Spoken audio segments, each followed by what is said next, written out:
Hello, Internet fans, and welcome to another episode of the Buddies Forever VCast with your hosts, Rotten Roger DeMarco and Evil Dead Inks, and we are live and in living color in the boiler room once again. back in the boiler room. Today, we're doing something that we like doing. I don't know how much you guys like them. We really like doing these commentary tracks, guys. We like doing them, and we're both been having some rough days, so what better way to try to get that shit out of your system and kind of forget about your problems for 90 minutes and throw on one of our slasher flicks and bullshit about it. Exactly. So what we're doing this episode is we're going to be watching Adam Green's Hatchet. So if you guys own a copy and you want to watch along with us, you can go ahead and get that sucker in your DVD player or your Blu-ray player, and we will do the Lethal Weapon count. I will have Evil do the Lethal Weapon count. We'll get our remotes ready, and we'll watch this movie together. So I hope you guys dig buckets of blood and guts. We know we do. Yeah, yes we do. Big time. See, I got my bottles of water. Bring one up here. I got my sour spray. All good. I ain't got no drinks tonight. No drink. Yeah, I got a couple of drinks. And of course tonight we will be back here live doing the Buddies Forever live VCast, having some fun. So come back and hang out with us again tonight if you feel so inclined. But Evil, if you want to bust out the rules again, and then we'll do the count so everybody at home knows how this works. On the count of 3, when I say 3, hit play. You know what to do. So, all right. Everybody get your shit in order. Ready? 1, 2, 3. Hopefully this, I got a black screen. Anchor Bay. Anchor Bay. Yeah, we may be half a second off, but again, we're getting better at this every time. Aries Scope. Aries Scope. Yep. Yeah. So for those of you who are new to the Hatchet franchise, welcome. Yeah, welcome to the most fun you'll ever have. Ridiculous amounts of gore, ridiculous nudity, well, at least in this first, and a little bit of nudity in the second one. Yeah, there's some decent in the first two. None in the third one, though. Yeah, the third one is just high-octane slasher amazement. It's glorious. But, yeah, this is the truest love letter to 80s slasher films that I've ever seen in my entire life. And just every 8 seconds, you're like, yeah, I know him. Robert Englund. And Josh from the Blair Witch. Yep. Which coincidentally just won last week's Nightmare Junkhead March Madness bracket. I think we're the only ones so far, because everybody else that I've seen post has Alien as the victor. I've seen their series. I've seen that, and see, was my initial reaction, was that Alien was going to win, and it got knocked the fuck out pretty quick with us. So. Yeah, because we enjoy the movie, but it's not quite as popcorn as fuck as we would like it to be. Right, 100%. It's always nice to see Robert Englund, no matter how small the role, just getting to kind of ham it up. And yeah. I love him in this movie. He does redneck really well. Yeah, for sure. Another really good one is Strangeland with Dee Snider. Have you seen him in Strangeland? Yeah, he does a great, terrible redneck when he does this thing. And, oh, yeah. And is that the one that he did? Is it 10,001 Maniacs or 1,001 Maniacs? I think it's 2001. 2001. Yeah. It's a high 1,000 number of maniacs, and he's one of them. Yeah, and he is he's the leader of the maniacs. Yeah, instead of being conceived by 1,000 maniacs, now he's a part of that 1,000. Right. Maniacs. I was just gonna say, so he's no longer the bastard son. He is the bastard dad of 1,000 maniacs, which is pretty rad. P. I didn't know that was Josh from Blair Witch. until Yeah, like yeah, it wouldn't look like it. It wouldn't. You wouldn't look at him and be like, "Oh, I recognize him." yeah, it was about 2 years ago, and I think it might have been a conversation with you and What's Up Pam that brought that to my attention. It was like, holy shit, which is amazing Commentary. because You probably apparently was like me watching the commentary and got that. it's awesome. You're still doing your thing, man. Your documentary thing. You're hunting alligators thing, man. Yeah, look with the flashlight to see the eyes shine. I'd love it if they did that. Like fucking Robert England jumped in the fucking water and just tackled a fucking Yeah. a gator and wrestled him onto the boat. And he said, "How's this for a wet dream?" while he was fucking that alligator up.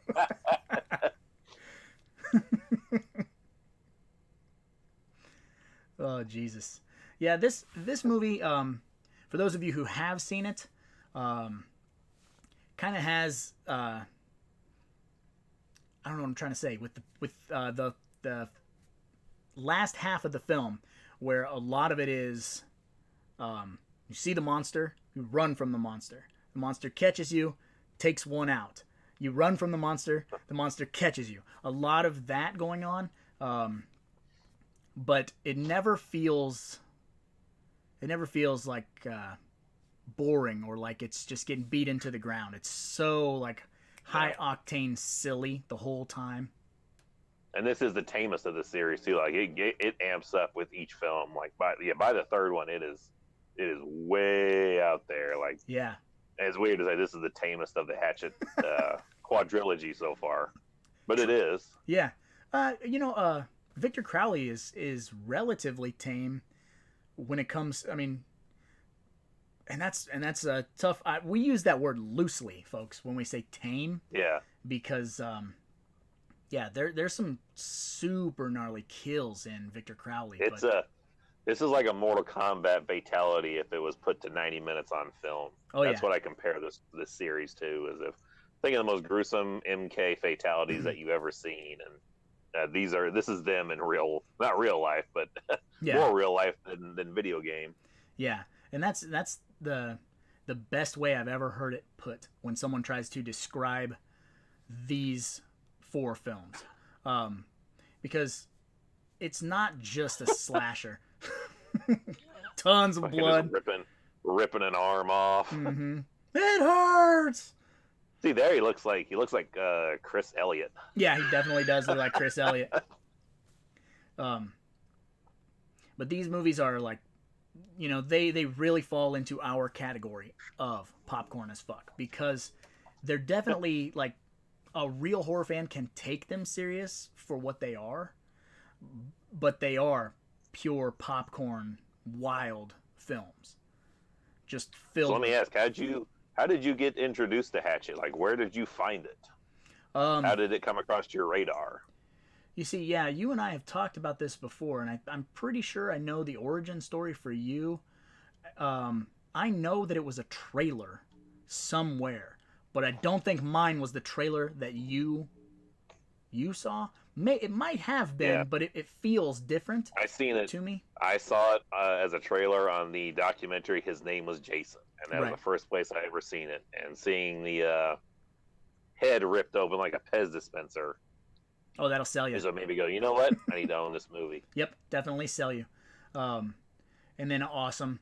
I'm not like an overly big Marilyn Manson fan, but having that song in the opening credits is pretty flawless. And let's try to count some breast assists.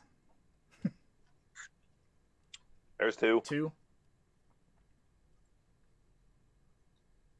Bring on more. Same 2, but 2, 4, 6. 6, 8, 10, 11 maybe? Did we get 1 out of that? 11. Yeah. That was a combo. I think there were 2 there. 12 then. Yeah, lots of breast assists. Plus a robot. A guy dressed like a robot. Oh man. Yeah, this movie does there's I can't think of his name. Not Adam Green, but it's his buddy. But this movie does a really good job of capturing that Mardi Gras vibe. What's it? Candyman 2? Candyman 2. Candyman too, but if I'm thinking of Mardi Gras, I'm always thinking of Hard Target. Yeah, of course. Yeah.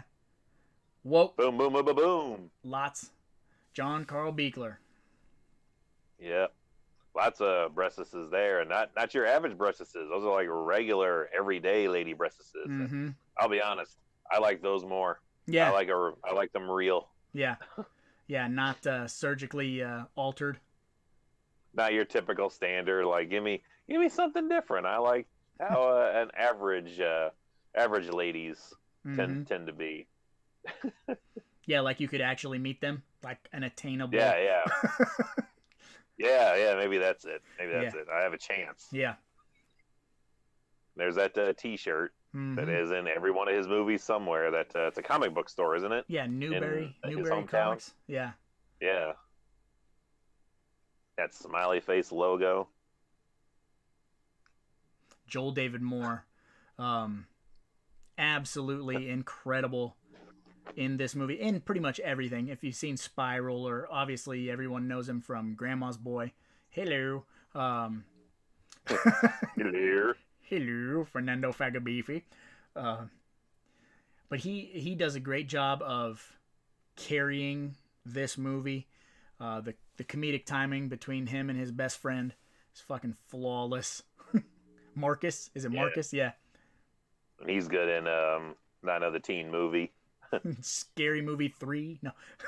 No. Or not Scary Movie 3, all I have Scream 3. to say is, damn, shit, that is whack. That is whack.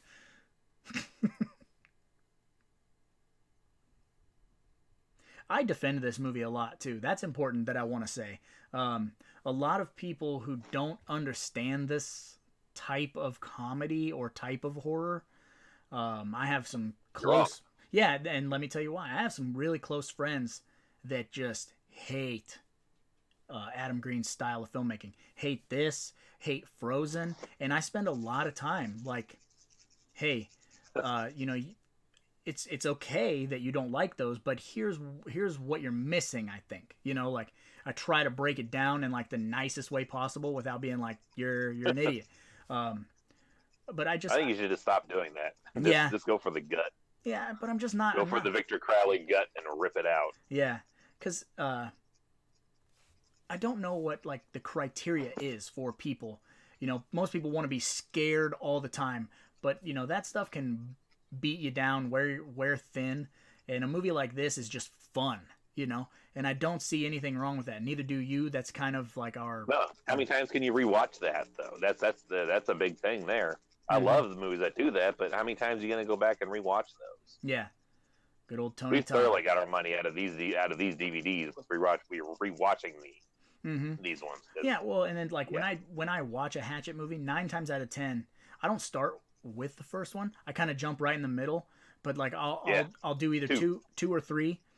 But then when I get done with it, it's like I'm going to watch the rest of them now. I kind of watch them out of order, even though they kind of play in a specific order. But I wet my whistle with like 2 or 3, like, oh man, that's so much fun. And then I'm like, all right, 9 more hours of Hatchet movies, or whatever. Yeah. 6, probably about 6. Yeah, something like that. Now that we've got 4 of them, yeah, somewhere around that. But they fly Tony by. Todd. Like when you watch this movie, like. I think the second one takes the most time before the killings. I think the second one kind of, with the whole her uncle with Tom Holland and things like that, kind of build up the horror of what happened to her in this movie. But this movie does not waste any fucking time. Bourbon Street, Scare Ride, Victor fucking Crowley. 30 minutes in or something. Like, I mean, quick.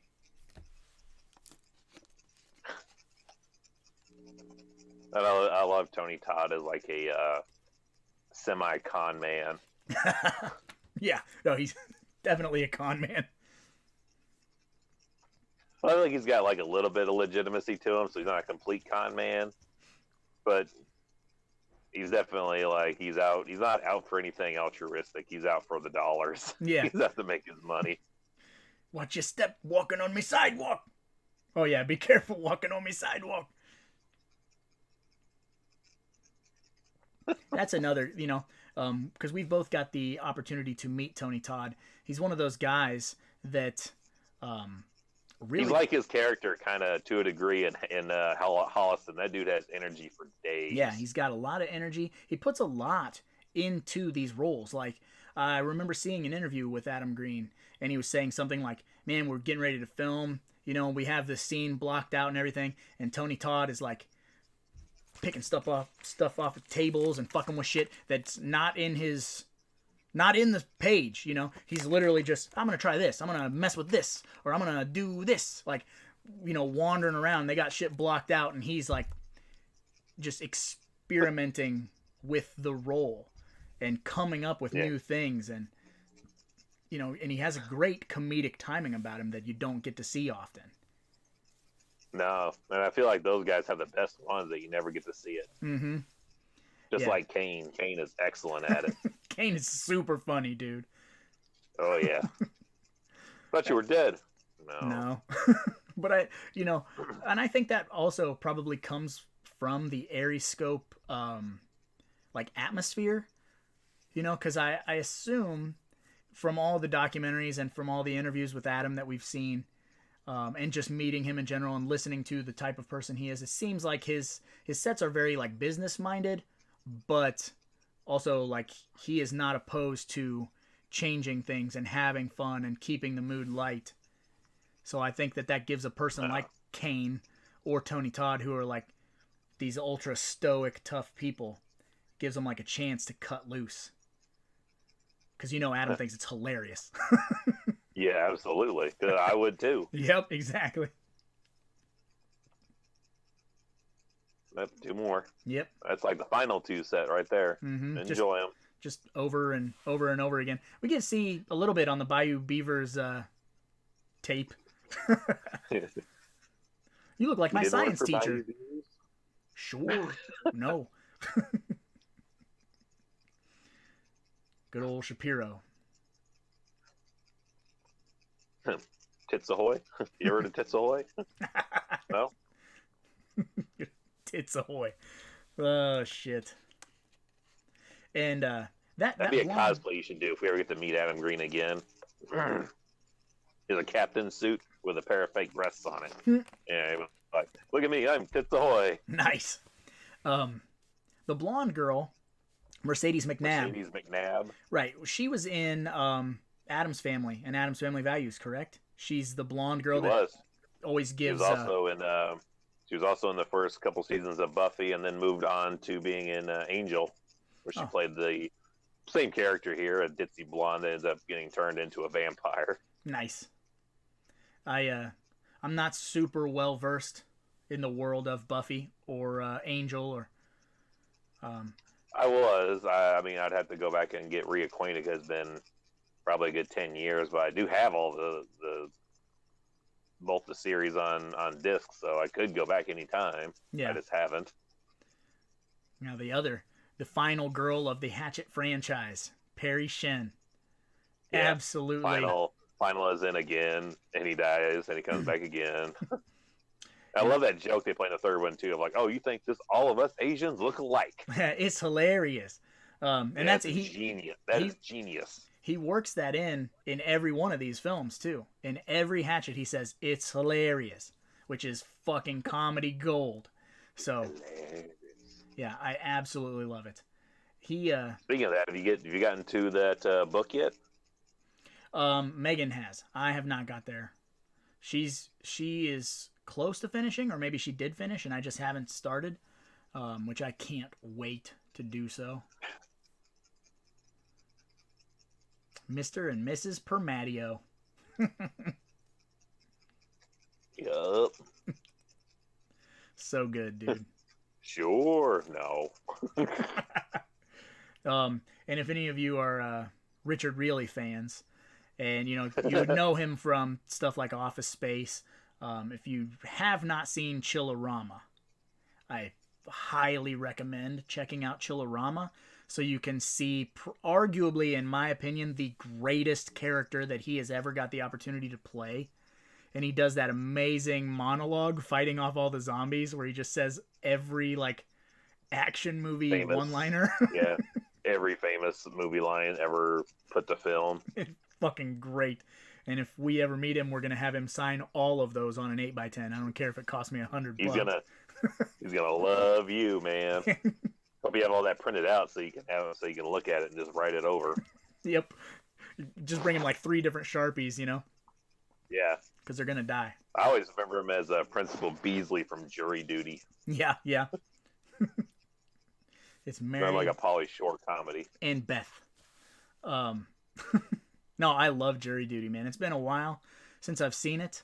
It's probably the least like fresh in my brain Pauly Shore film.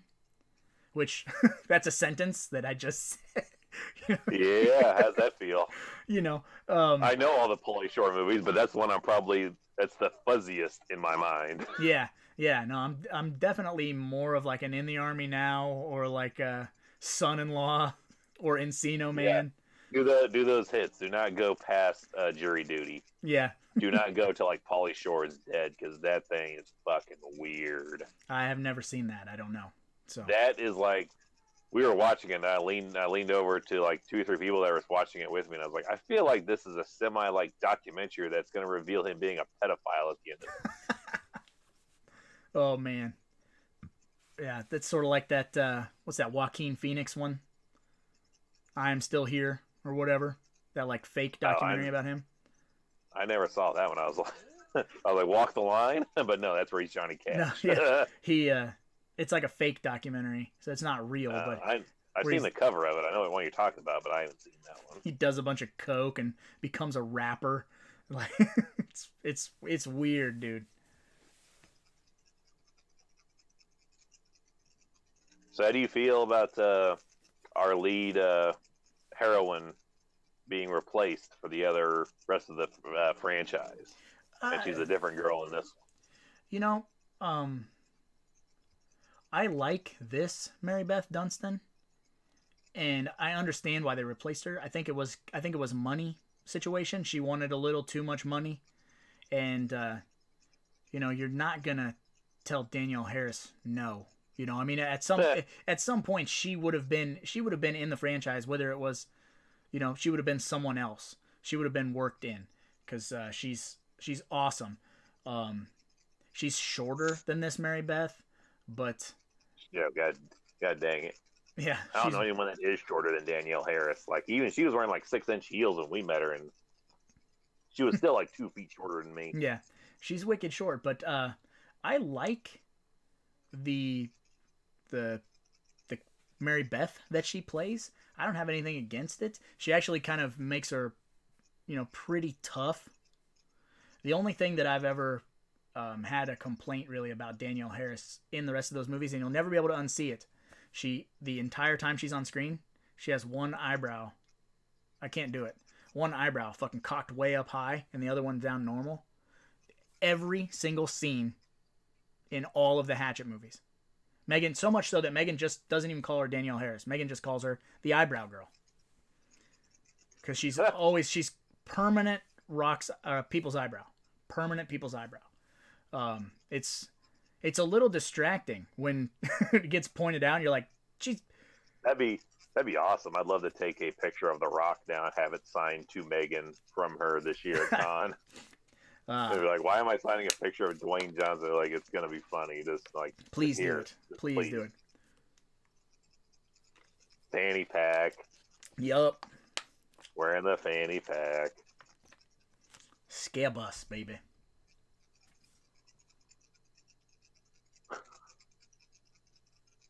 I'd love to own a fucking short school bus. This is regular transpo. Yeah. Party bus. Bunch of horror movie props inside of it. Just like the boat. The scare boat. Mm-hmm. Daddy! Y'all hear that? Very Batman 66 shit right there. Like, go from the scare bus to the scare boat. Mm-hmm. Use your anti-shark repellent or whatever.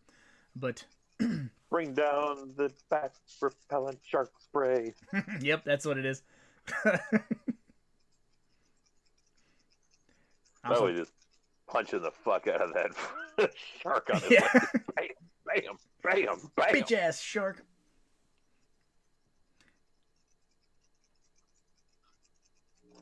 Swamp's closed. Oh, man. Beekler. Mm-hmm. He drinks his own piss. Oh, that's just Jack Cracker. I like when he tries to whistle. I'm convinced that they were supposed to put a whistle in there, and then they just didn't. And they didn't tell him. They're like, no, we'll put it in post. Yeah, fix it in post, dude. For those of you who don't know who John Carl Beekler is we talk about him a lot on this channel. He's responsible for a lot of things. One, being this movie that you're watching here, he's responsible for the design of Victor Crowley and for the majority of the gore effects. Him and Pendergraph, who went on to form Aunt Dolly's Garage.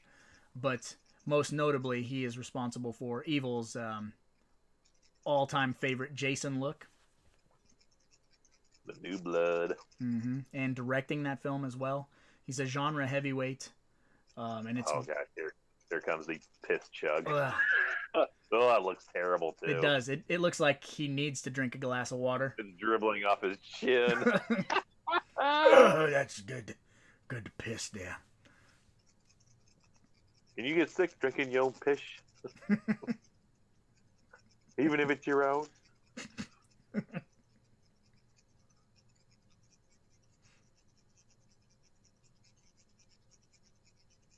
Man. Like, you can't see shit No. at night in this thing. That's the ghosts or whatever the fuck. That's the... No, that's swamp gas. No, why'd you even come, yo? That's good, too. When he gets ultra pissed, he starts just going into another language. Yep. And he does it like 2 or 3 times in this movie, too. He's... changes it up. He's such a great actor. He's on a soap opera, Days of Our Lives or something? Gosh, is or he? General Hospital or something. He's like that's his bread and butter. In the General Hospital, he should be a surgeon. He should be like that quirky surgeon. He's like he plays a gay guy on one of those soap operas, and he was on forever. I don't know that he's still on, but he was on like clear up until Victor Crowley came out. Somebody who's watching this with us, if you know the answer, let us know in the comments. It's one of those. I mean, surely you got like an aunt or your mom watches soap operas. Don't call them Shirley. Yeah, we don't. And this coming up is probably the most quoted line in the house. Is like that fade you had in high school. I was just gonna say the fade you had in high school. Nah, too late. You still on fade? You still on classic? That's what it is. You still on classic? All the time. That gets quoted in my house too, constantly. Anytime one of us is just, like, if I come back that's too late, you know, like that fade you had in high school. I did have a fade in high school. I had multicolored mohawk spikes. I went from the fade to the dreadlocks. We were wild kids. Yeah, so wicked. At least we looked like it. Yeah, we looked wild, but we were at home watching fucking Prom Night 2. Yep. Drinking Code Red Mountain Dew. Motherfuckers. Yep. Actually, I don't think Code Red came out till after high school. I was probably just drinking regular Mountain Dew in high school.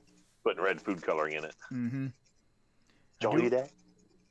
I do remember when LimeWire came out, and it was supposed to be exclusive for that summer, so I drank the shit out of it, and then they were like, "Oh, it's forever now."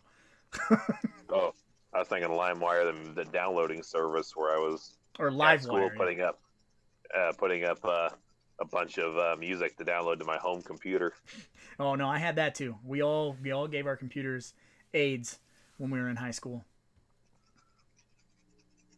And I hated losing all that too, because man, downloading a 3-minute song was like at least a 20-30 minute process. Yep. Then. Yep. Oh yeah, you had to to be like 800 tracks of music. You had to be like damn sure it was a song you wanted because it took It took a while. And get a shitty rip of it. And you're like, ah. Yep. Where you're like, you would play like what of it had downloaded so far. Yeah. Yep. Dun-na-na-na-na. Like just keep replaying it over and over again.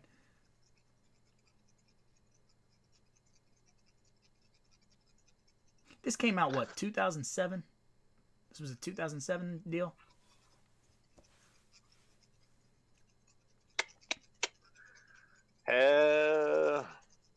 Gosh, because Friday the 13th was 09, so it had to be 07, 08. Yeah, and you gotta go back. I mean, that's crazy that's been 10 years. You know, like that's been a minute. Because yeah, it was 10 years when they did Victor Crowley, because there was a 10-year anniversary. Yeah. So So we're on 11 years now. Mm-hmm. And so you gotta go back and think of what was going on in horror, which you and I have talked Nothing. about. Yeah, you and I have talked about this on a handful of the VCasts, that everything was what's the slogan that he puts on the poster? It's on the DVD. Yeah, it's on the disc too, isn't it? I'm not sure. No, it's not. But it's like it's not a remake. It's not a Japanese one. Yeah, and that could not be more accurate. Adam really had his like finger on the pulse of horror, and he was getting turned down left and right because it wasn't a remake, and it wasn't a Japanese remake either. Like it wasn't making or Americanizing a Japanese tale, because at that time we had like all the Grudge stuff, the Ring stuff, the fucking One Missed Call, all these Fear.com. yeah, not really great things were happening in horror. I mean, there was a few gems. We got like the rest assist. We got the motorboat in an actual motorboat. We got the like Hills Have Eyes remake, which was solid. Around that time there was like Hostel and Hostel 2, which some people are big in the torture porn stuff, others aren't. I'm okay with it because it was new also. It was something that was its own. But horror was in a real like stagnant place when Hatchet came out. And I think that's part of why it worked so well for guys like you and guys like me, is because everything was either torture porn. Yeah, it was either torture porn or like a remake. And this movie just said, fuck all that. It's like, it's 1982, or later 80s, like 1987 maybe. 80. Yeah, I would even go 89. It could be 89. Yeah, like 89 was an awesome fucking year apparently for horror films. It was. But this definitely captures that, like, no holds barred. It feels like a comic book, like a and they cut out cell phones immediately, because all you got to do is go somewhere where you're out of service, and bam, you take that element out of the equation. Yep. But it definitely has that feel of those older slashers with keeping the comedy, because it's it's the same as every other slasher. It's just done with a certain amount of love. Like, take these people, isolate them here, have monster or killer take them out, which is so formulaic. But this movie does not feel like a by the numbers splatter movie.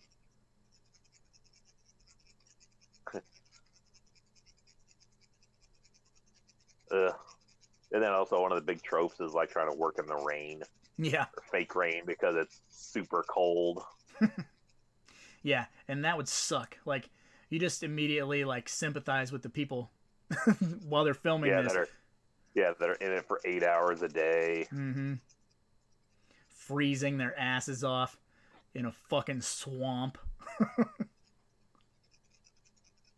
Hope they had a gator wrangler on set like they did in New Blood. Yeah.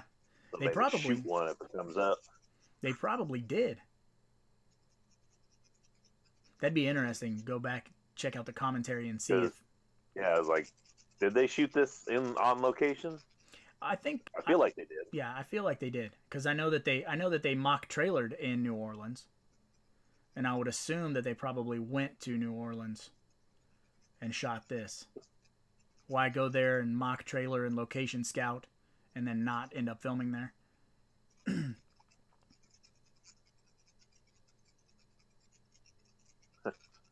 We're taking on water.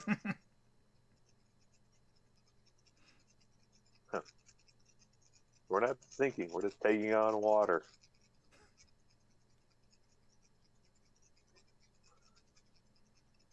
We'll just cross this tree branch or whatever. This log of wood. Mm-hmm. Yeah, this movie does not waste any time. Like, here's your characters. Here's just a little bit of levity with them in the bus. Now, fuck them. It's like the toughest Joel David Moore's ever looked. Mm-hmm. Ever. He does. And he actually does kind of look jacked a little bit. For bit. For a string bean dude, he looks kind of jacked.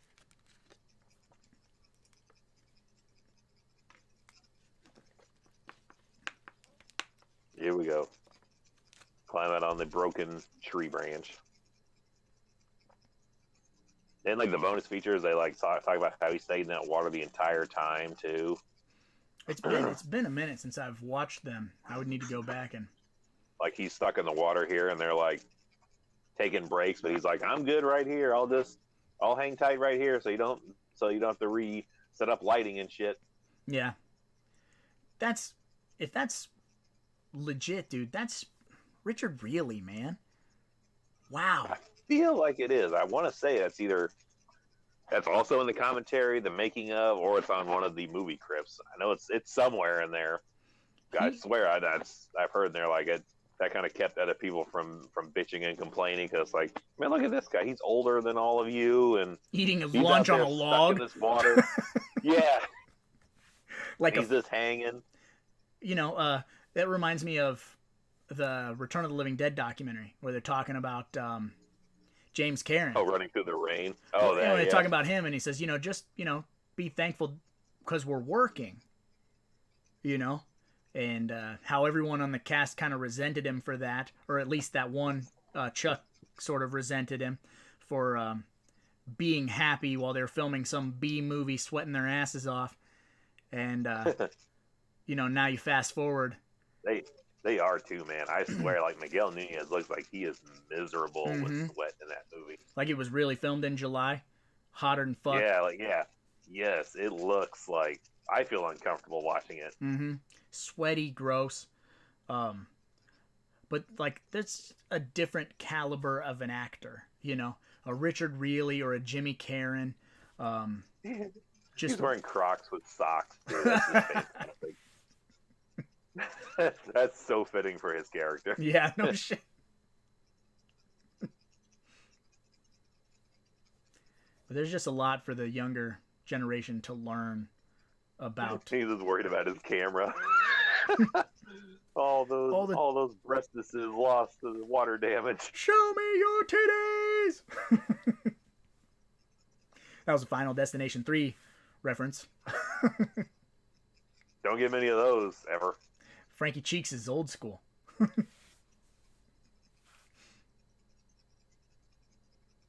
I love Final Destination 3. Just saying. Here we got the trope now. Somebody's injured. We got to carry him around. Mm-hmm.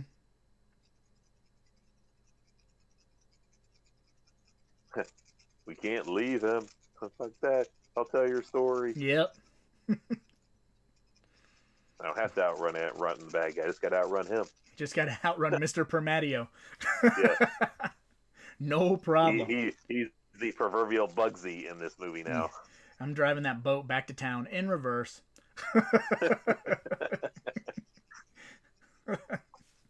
That's what they're going to be referred to from here on out, is anyone that's the sacrificial lamb. It's like, oh, that's Bugsy. Yep. He's the Bugsy. Another Bugsy.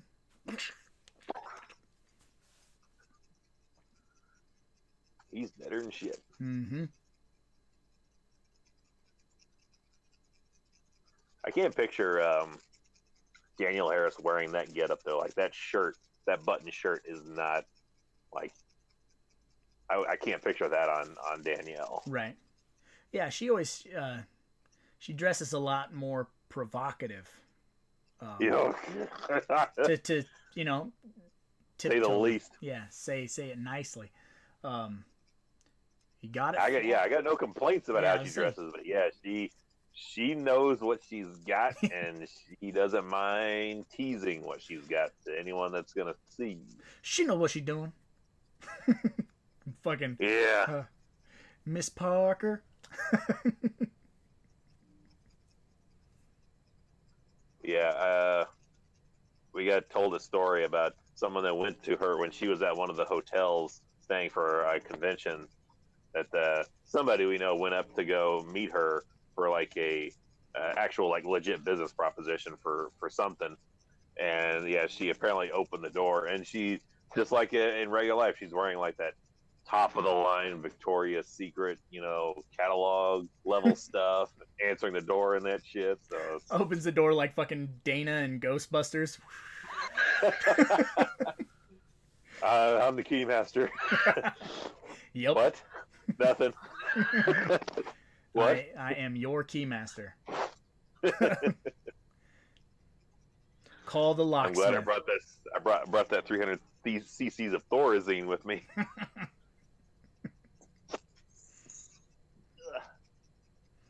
When he gave it to her, you think she was still floating?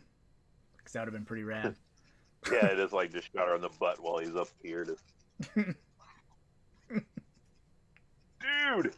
Yep. Peeking at it. Good old Kane. Doing his best Commando Schwarzenegger there, chopping wood. He just carries a fucking whole tree. If that was the score, just steel pan music, that'd be fantastic. Mm-hmm. Man, it's crazy seeing Kane that young, Yeah, I was gonna say, he looks so much younger. He does, like, when you see him normally, like when we see him now, I always feel like he doesn't age. He always looks the same. But then you see him way younger and you're like, oh, like a little bit. Like, it's the hair. He has like a very like salt and pepper tone to his hair and his goatee. And there it's just super dark. Right. I love the older pictures of him, like from Takes Manhattan days. With the mullet. He's clean. Yeah, he's got the mullet and he's clean shaven, smiling and shit. Like genuine smiling, because like when he smiles for pictures now, it's like a haha kind of smile, or a sinister smile. There, It's like a very genuine. He's posing kind of smile.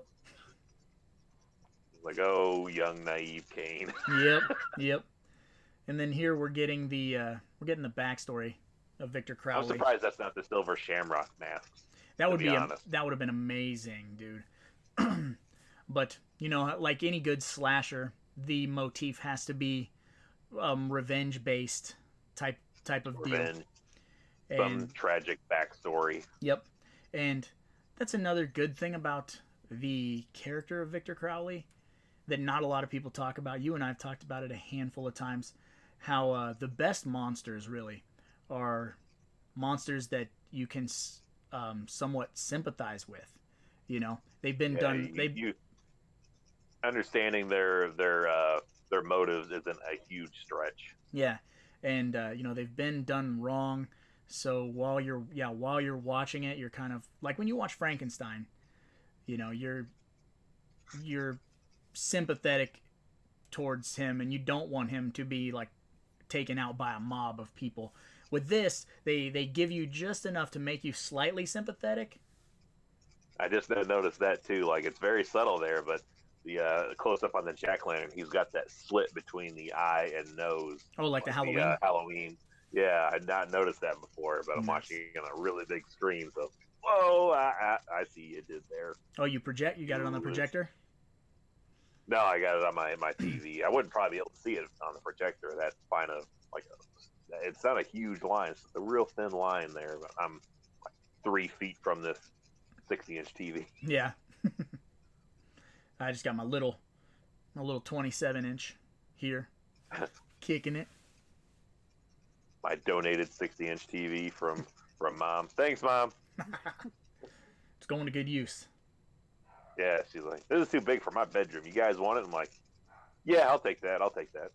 I'll go down in the basement. That'll be a part of my my new setup down here. For recording a VCast and Yes. doing the commentaries. Indeed, indeed. Yeah, as I was saying, I really like that there's like a revenge motif, and you feel sorry for the monster, but this movie doesn't like ramp that up too much. It gives you just enough so you're like, oh, that sucks, but then you're like, you should be scared of him. Like when you watch Frankenstein, you're like, he's misunderstood. Victor Crowley is not misunderstood. Yeah. Victor Crowley will fucking chop you in half. And I like that. I remember that bonus feature too. Like he would be in costume and he wouldn't interact with the other people in the film. Like he'd be off screen, like out of the view of them, and just be making noises in the woods, like and hitting shit and just giving like that chick there like a panic attack, like before going into a scene. Like their first time they see him in the movie is like their genuine first reactions to seeing him in the makeup. Yeah, when he comes running out of the cabin, you would shit yourself. Like, I would shit myself if Kane ran at me looking normal. yeah, lie down next to you. Like, whoa. Why is he running? He's getting closer, faster. My money's coming out of my wallet.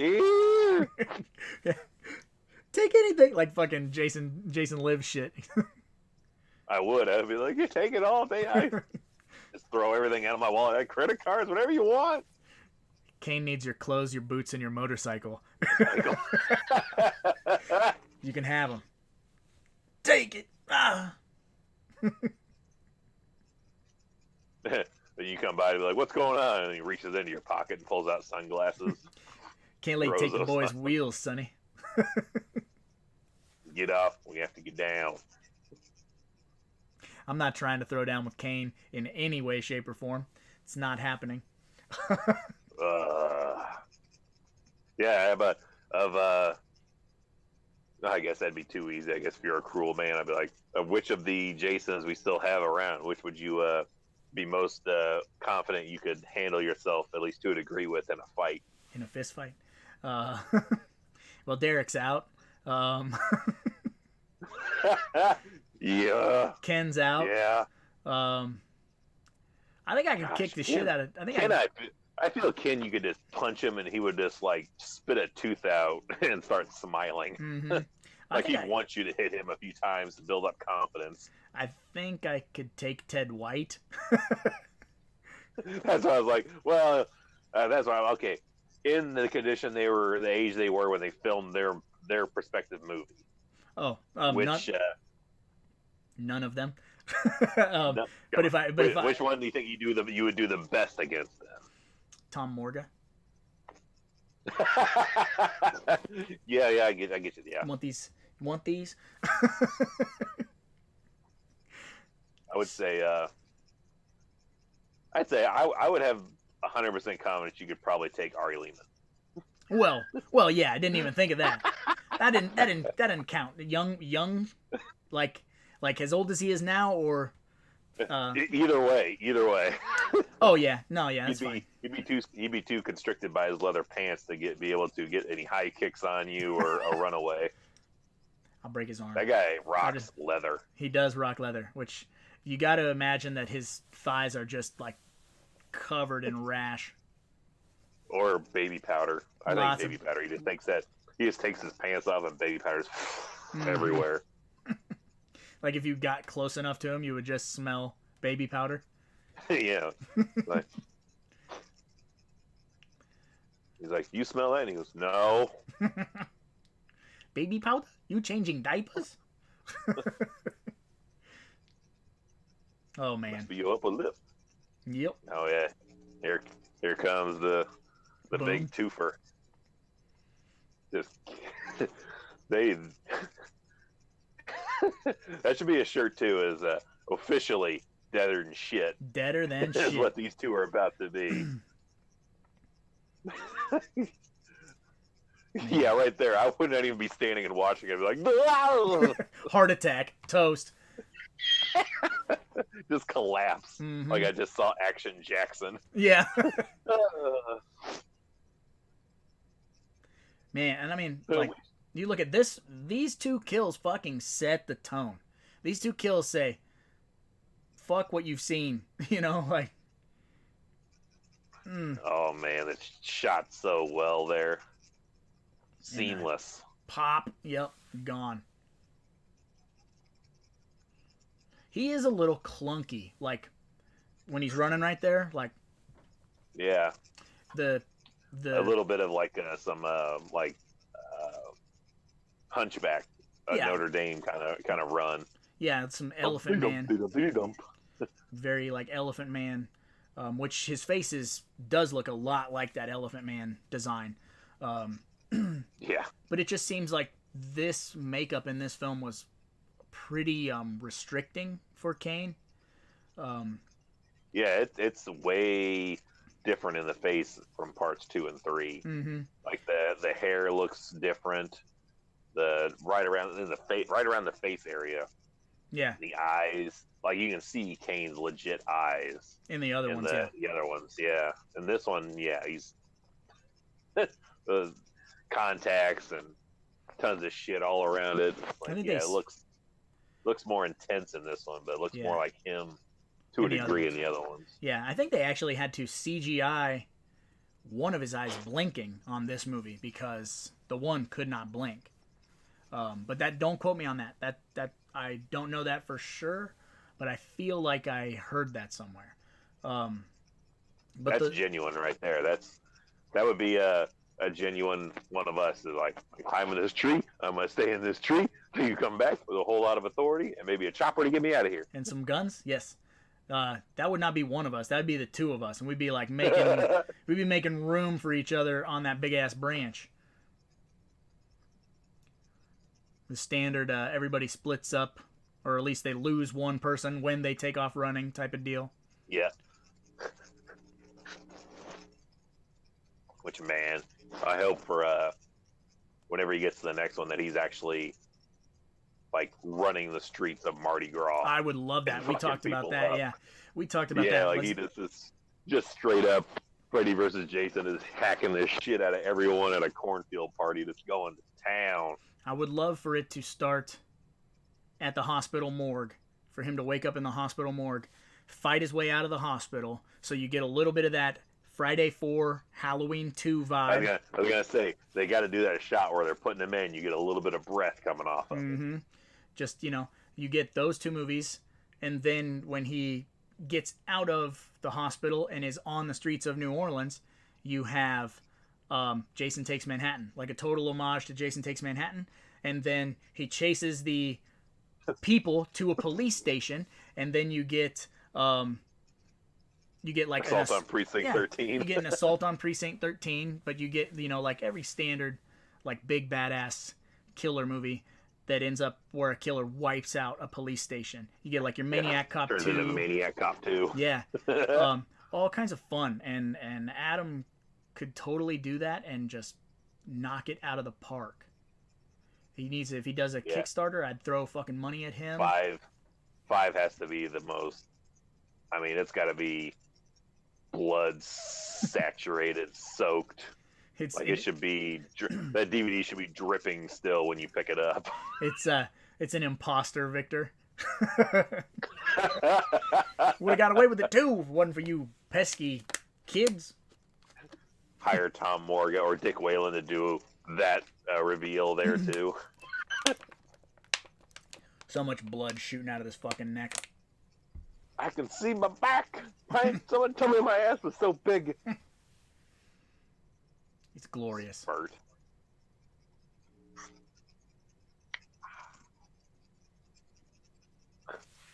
It's not the same tree, Mike. We didn't pass by the same tree. That'd be great. Just run across Heather Donahue, still go roaming through the woods. You're in Louisiana. Oh shit!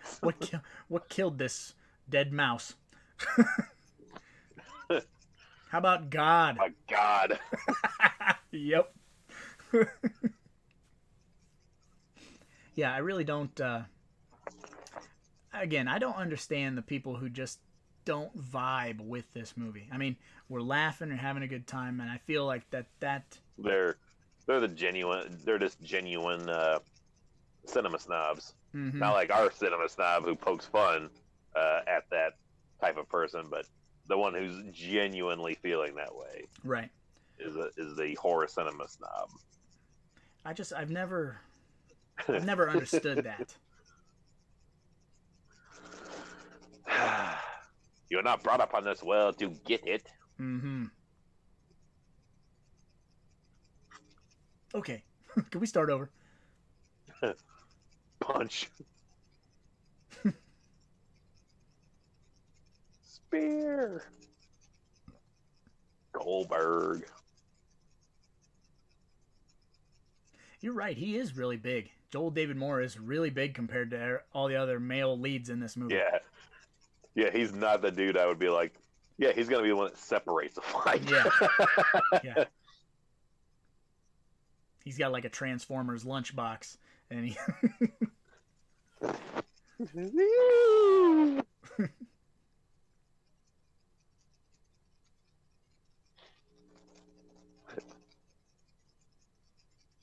Open it up. It's all the shit that Crispin Glover packed for that weekend. Coke. Just a giant bag of Coke. A fleshlight. No.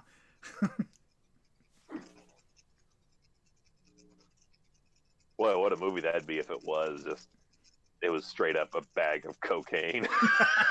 Like they just drop it and it all hits them in the face.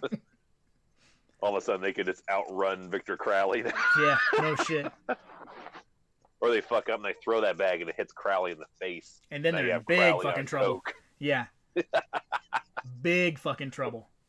You thought he was That's fast the sales before. pitch for part 5. It's like, what's more freaky than Victor Crowley? Victor Crowley on Coke. On Coke.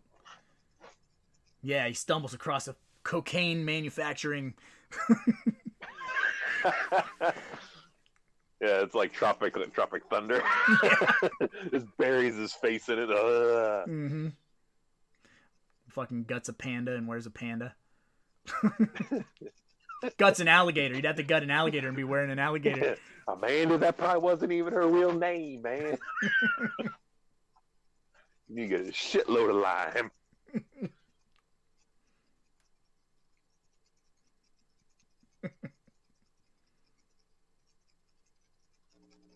Oh yeah, you'd have to cast some really interesting people for part 5. Like who's left in the genre that you think would be a good casting for part 5? Like you have Danielle Harris coming back firsthand, and you have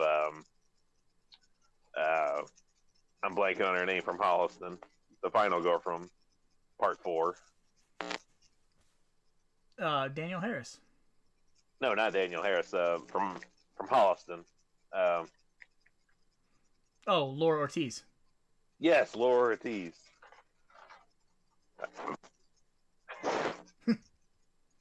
People up the stairs.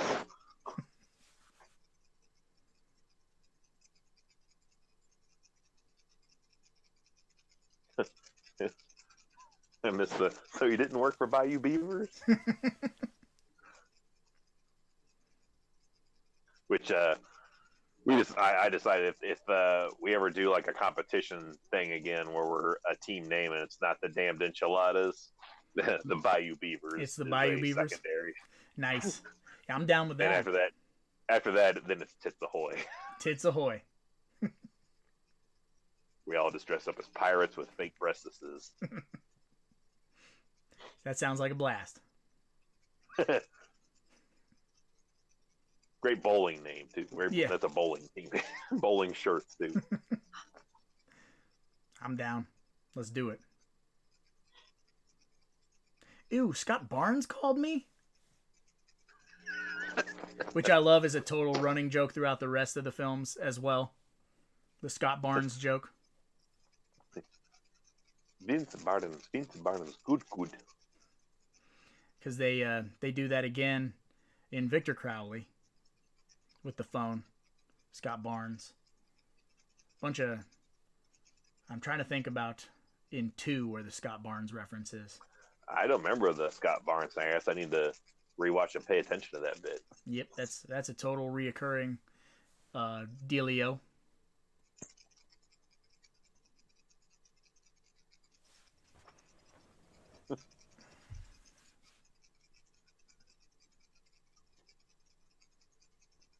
Phone's huge. Yeah, was it like a Nokia? You could probably kill Victor Crowley with a Nokia. Yeah, just throw it at him. Yeah. Take his head clean off. And it still wouldn't crack the screen. No. A battery that's good for 4 days. Yeah, I remember my first phone. Just leave it in the glove compartment, and it would turn on every time you went to turn it on. It hadn't been charged in like 6 months. You got hungry. Yeah, that's another thing. They don't ever revisit that in any of the other movies. Are they implying that he eats this stuff in this movie? Because later I feel like he does, and then he like makes pelts and shit out of the fur. Like he's a dude who puts everything to use that he kills. Yeah, but later in the movies, obviously this is the establishing the lore. So, but later in the films, we discover that he's like a repeater, like an entity almost, like a ghost that can touch people. So repeater, like in Ghostbusters. Yeah, 2 more. That's what free repeaters. They took out 3 Victor Crowleys that day, and yeah. So yeah, like what does that mean? Does that mean like, and he's there and he doesn't go away? He doesn't have to be reborn unless he is killed? So like, does he just go about living, or living every day until he comes across someone who fucks him up, so he has to come back, or does he just that's a weird question. That's a haiku. Yeah. Garth, that's a haiku. Because if he was a ghost, he wouldn't need to eat. But if you're saying that he is like a mongoloid monster, like a Jason in a part 2, maybe he just has a thing about killing anything in his swamp that's alive. Yeah. Just doesn't give a fuck. Mm-hmm. I see an alligator over there. Fuck that alligator. That should be someone they bring in for part 5. Is they should ask Bill Murray to come and play Bayou Beaver's legit brother. And he's here to get revenge. That'd be find his missing brother. Can't even get that motherfucker to sign up for Ghostbusters 3. He's gonna sign up for fucking Hatchet 5. Yeah, tell me that doesn't sound like perfect MO of Bill Murray. Oh yeah, it does. Who They're else? like, here's Ghostbusters 3, money galore. Here's all this stuff. And he's like, pass. Yeah. They're like, here's Hatchet 5. You'll get paid scale. Yeah, scale and maybe and some you're here to avenge residuals. your legitimate brother's death in part 1. He's like, I'm in. Fuck it. Yeah, who else could you cast in Hatchet 5? Like, that's from... I'm starting with Bill Murray. Yeah, I'm starting with Bill Murray to avenge his brother. I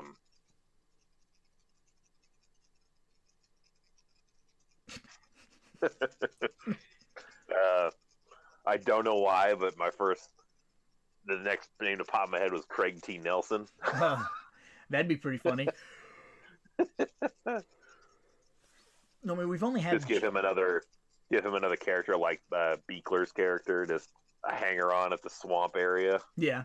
And we had Joe... Like I see him like in a tank top. Like a dirty tank top. The gas-powered belt sander. Yeah. To the dome. We had Joe in Victor Crowley as the pilot, and I think he's got a real quick death in Hatchet 2 when they're showing the montage of people dying. But it would be cool. He's getting his jaw ripped off. It'd be cool to have him as like an actual factual character. Yeah.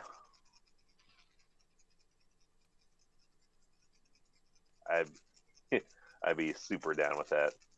Yeah, That's a Jason kill right there. Take his leg out. Mm-hmm. This is where you got the practice for doing those mocaps. Yep. Take your. That was the idea too. He's like, I did this shit in Hatchet. Can I do it for the movie? Mm-hmm. That look right there is so fucking gnarly. Yeah. Kind of reminds me of like a crypt keeper almost. Like his face is very almost crypt keepery, like really sunken, big eye sockets, like gnarly looking. I'll finish her off. She's in such bad shape. Real nice girl. Oh, she still is. Still is. All you gotta do is go over there, take off your pants. I would cast him too. I'd cast the Fackler from Police Academy. Oh my god. To be the coroner again. Yes, And please. get killed again. You gotta get the lead kid from People Under the Stairs. Yeah. Shit, recast. Bring back Reggie too. Man. That would be sweet. Little Shavar Ross handling business. Still wearing a red like jumpsuit. Pajamas, footy pajamas. Like they're trying to get away, and they go up to his random house, and that's when he answers the door in like 12 o'clock at night. Well, as long as he runs away screaming like a girl in the rain. Like he wakes up groggy, they answer the door, and they're trying to explain shit to him. And he's like, what? And then you see like a profile shot of Crowley and lightning behind him, and it's And he takes them all to safety on his fucking tractor. He just takes off running and then jumps on a tractor and gets away slowly on a tractor. He's going 3 miles an hour looking back. Like, ah! Ah! Like a fucking 10-minute gag. Yeah. There they go. They take him down again and run off. And then they're going to stop to catch their breath. Yep. With one less person, 2 less people in the crew. Let's face it, you're not final girl material. She's gonna have to die. Yeah, you love that. Are you a real virgin? Are you a virgin? I'm super glad you got to see You Might Be the Killer. Oh man, is that movie it's been a good while since I've seen the movie leave you so deliberately hanging for part 2. Mm-hmm. They need in a good way. Yeah. Not like Summer '84, which was awesome, and then it ends, and I'm like, you fuckers. Well, they could do it. Yeah, they could do another one. They kick you in the nuts at the end of that movie. Yeah, they do. Well, I love You Might Be the Killer, but my only gripe was, what if, they kill him, but then they put that fucking mask down, or they bury the mask. Or my thought was, they take the mask and they were going to bury it on the grave of the guy who was the killer beforehand. So they bury it, but the mask lands on the corpse of the guy who was the killer in the story. So then he comes out at the end. And I was like, then they wouldn't have to kill the main guy or the main girl, and there would be a really cool cliffhanger. And it'd be like a Jason Lives type of deal. Yeah, and it was like, oh man, what if you can't kill him? What if he's already dead? Yep. How do you kill something that's already dead? It's not a bad question, Bert. So that was my, that's how they're going to end it. They're going to, team up and be like, we're just going to bury this mask once and for all. And then the zombie or whatever, the corpse would come out wearing it. And it would be like, oh, fuck, the end, which would have been fucking outstanding. I love this too. The shit talking. And then crouches back down.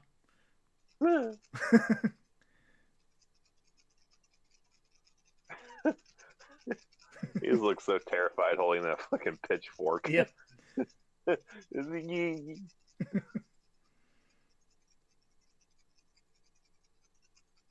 She has nothing. Mm-hmm. She's just bait. Thumbs up. Take your top off. That would definitely. Yeah. I got this. I got this.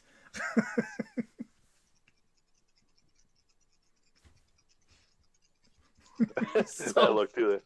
Yep. So good.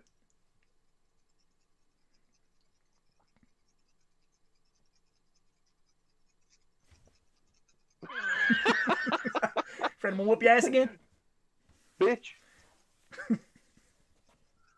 I bet that dude would be a blast to meet in real life. No doubt.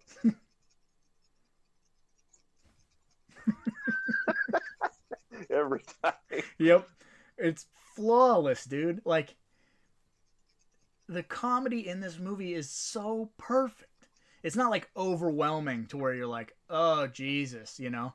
It's not like No, it rewards like closer examination. Mm-hmm. Like they're throwing his head, smoking with the fucking severed head. Torso. Yep. That's fantastic. Just throw random parts at a dude. What's the now I'm drawing a total blank. Some other killer does that. Fucking throws a severed head at someone, hits them in the face. Oh, that's a Demon Knight where he punches the sheriff's head off and slings it off his wrist at him. Mm-hmm. Heads up.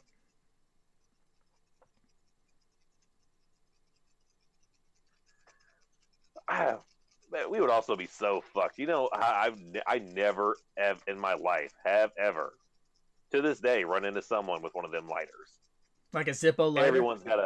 Everyone has a Bic lighter. I don't know anyone that rocks those kind of lighters. I know, when I was in high school, people had Zippos because it was just like cool to flip open. Yeah, it's cool, and I've never seen anyone that actually has one. Yeah, like I don't carry one. I don't ever uses it. Yeah. No. Well, I carry a Bic if I'm gonna need a lighter. Yeah, like when we don't smoke, so there's no point in carrying a lighter. No, but I feel it's like a pocket knife. Like I should always carry a lighter just in that chance I need it for some reason.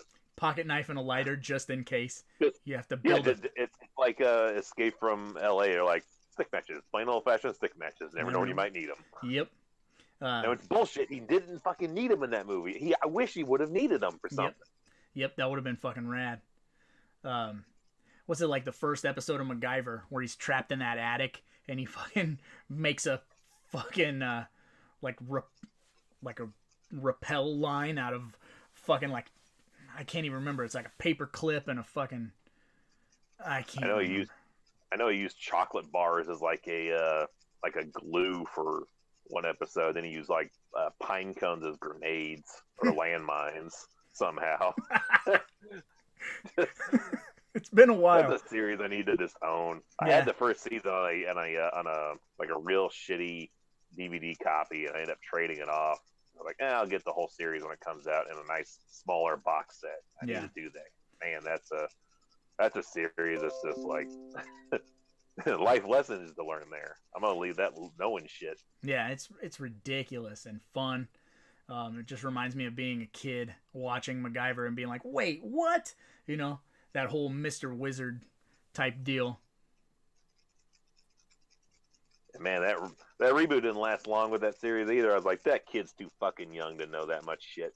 I didn't even know there was a reboot.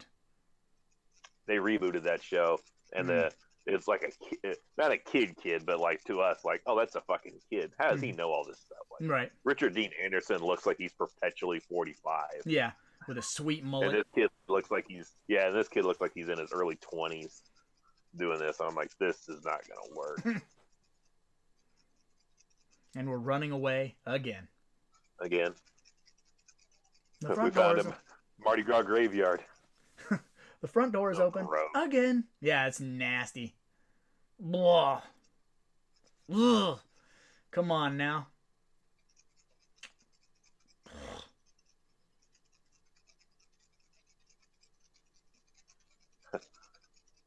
Die honorably. Mm-hmm. Go out on your shield. Man, that'd be interesting too if they just kept that look too for the rest of the movies. If he had that fucking burnt up head. Mm-hmm. Yeah, he's creepy looking. Take that Beekler effect and reflect all the damage done in every movie. Yeah, that would be fun. Well, he'd be cut in half, so that'd be kind of from the groin to the middle of the fucking head.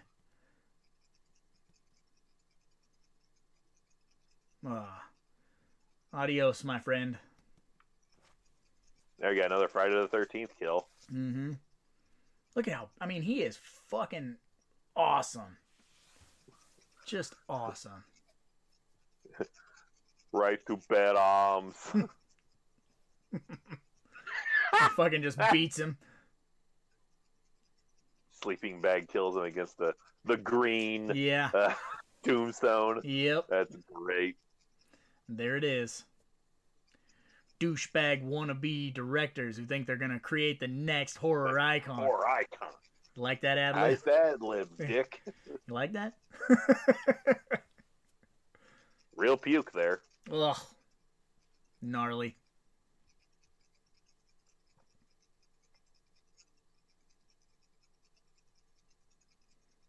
Vietnam vets, dead grandmothers. On your feet, soldier. Yep. Hey, Terminator. Oh, now he's channeling his CJ Graham. Mm-hmm. Just javelin it through the two of them. Stick them to a tree. he just stands there and pulls bar after bar up and just hurls them. Some fucking Jeepers Creepers 2 shit. Just see like 7 or 8 of them just start flying through the air. Then we will fight in the shade. You had to say it, didn't you?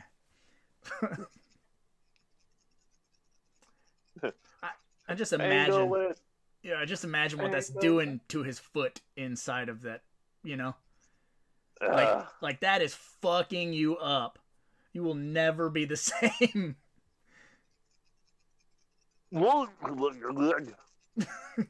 Glavin? Money shot, yeah. Yeah. Here it comes.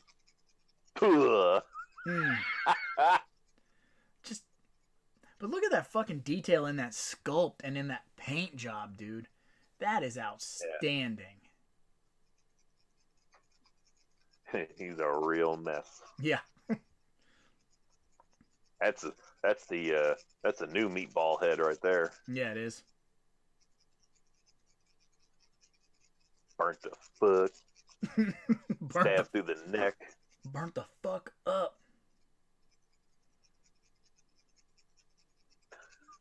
Just need Dick Miller to walk by and go, ah, that's disgusting.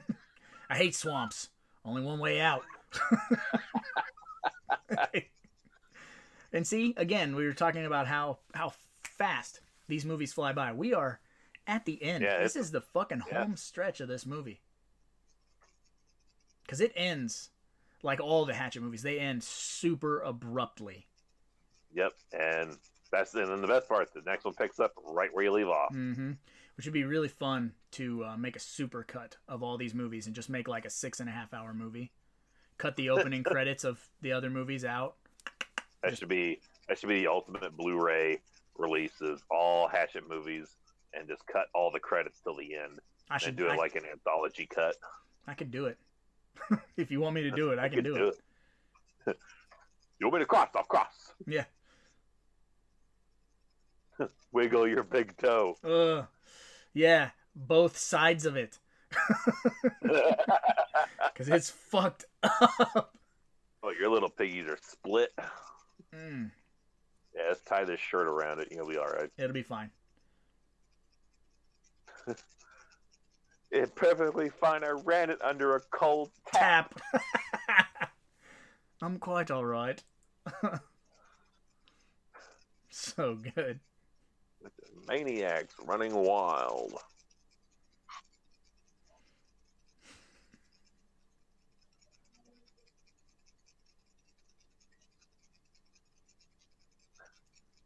She murdered it in this scene too. The first time you're watching this, you're like, why isn't it ending? Mm-hmm. What's going on? Yeah, she lights it up with that monologue. Adam tends to always have like one really good monologue in his films where like a girl character kind of has a breakdown, or even a male character, but yeah.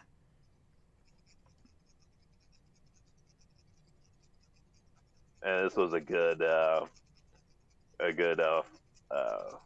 stinger. Mm-hmm. Solid.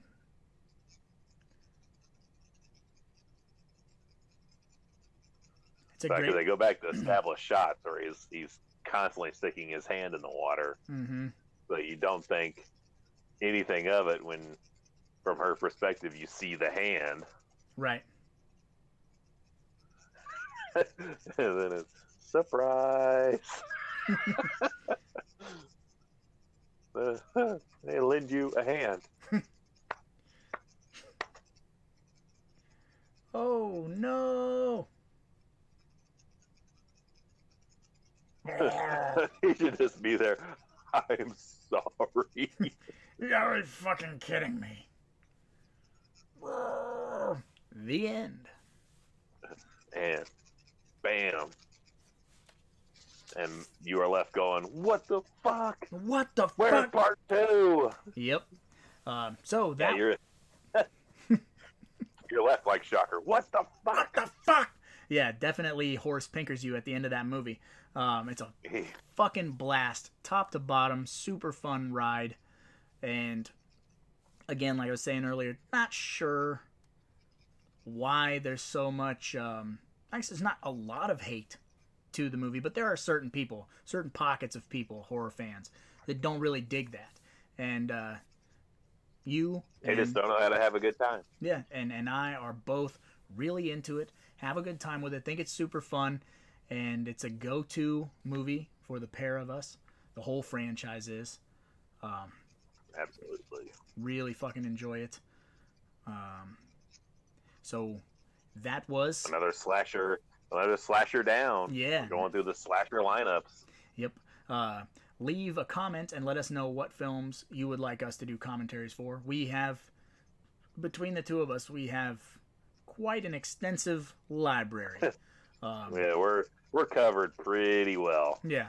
So Pretty well. something weird you want us to watch and hear our thoughts on and hear us bullshit our way through, we're more than happy. Something we both haven't seen would be really interesting, just That to would be see fun. how we would take something brand new. I'm Mhm. curious how we would handle something unseen before. Yeah. That should be one of our future ones, just something this we neither of us have seen, and Yeah. then get our first reactions to it. That would be fucking glorious. So yeah, if there's something you want us to see, let us know in the comments, and we'll do our best to accommodate you. We are constantly growing, making things better on our end for you guys to entertain you guys and have a fun time. We're like Victor Crowley, just waiting for a bag of cocaine to hit us in the face so we can grow strength and power. Yeah, he has the power, the cocaine power of Crispin Glover. I'm alive. So, Evil, you got anything to say in closing about the very first Hatchet film? I'm curious where Adam Green's character ends up in part 5 too, because his character is progressed throughout the series, and his little cameos from being very drunk, from being here to being drunk to going to jail. Where is his part in 4? I don't remember where his little cameo for his. He's guy the is pilot. in it. He's the pilot. Oh yeah, he's the pilot, but yeah. Yeah. I like to see what his cameo is in the next one. I love those little bits. Maybe he's got alcohol poisoning and he's at the hospital. Or he's at the police station still when we have and he can lead the battle to Victor Crowley. He should be the character from Assault on Precinct 13, who's the guy behind the bars that they have to rely on to help get them out of there. I'm the guy that's gonna save your ass. And slice them right in half at the waistline. Yeah, like some feast shit. That'd be glorious. Oh man. Let me handle this, bitch. Yeah. Fucking Freeberg. So yeah, in closing, I hope you had a fun time with us. That is one of our favorite horror comedies, slasher films in our libraries. We will eventually get to the rest of them. We'll do reviews on these movies. We really like Adam Green and his catalog, so it will all get covered eventually. Adam and Joe forever. Yeah, for sure. This is the new shit. The movie Crypt. This is the new shit remix. I was watching the credits go now. Oh. So I suppose that we should probably get going, because after all, There's a lot of movies out there, and somebody's got to watch them. So why not us, right? Chalk another one up for the bad guys.